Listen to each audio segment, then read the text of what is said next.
నుంచి హైదరాబాద్ వెళ్లే వందే భారత్ ఎక్స్ప్రెస్ రైలుకు త్రుటిలో ప్రమాదం తప్పింది.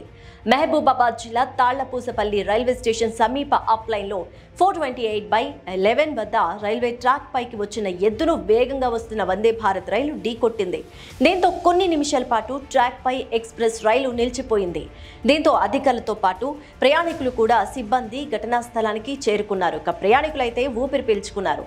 అనంతరం ట్రాక్ పై ఉన్న ఎద్దును తొలగించారు. అయితే ఈ ఘటనలో రైలు ఇంజన్ ముందు భాగం విరిగిపోయింది. ఆ తర్వాత రైలు సికింద్రాబాద్ కు బయలుదేరింది. రైల్వే ట్రాక్ పై వందే భారత్ నిలిచిపోవడంతో ఆ ట్రాక్ పై వెళ్లే రైళ్లను కొద్దిసేపు నిలిపివేశారు అధికారులు. ఇక ఈ సమయంలో వందే భారత్ లోని ప్రయాణికులు తీవ్ర అసౌకర్యానికి కూడా గురయ్యారు. మరోవైపు ఈ ఎద్దు యజమాని కోసం రైల్వే అధికారులు గాలిస్తున్నారు. ఈ తరహా ఘటనలు పునరావృతం కాకుండా ఉండేందుకు ఇప్పటికే చర్యలు తీసుకుంటున్నట్టు స్టేషన్ అధికారులు కూడా చెప్పారు.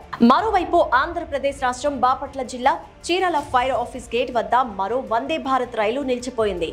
ఇక ఓ కుక్కని వందే భారత్ రైలు ఢీ కొట్టడంతో నిలిచిపోయింది. అనంతరం ఎయిర్ బ్రేక్ పట్టేసింది.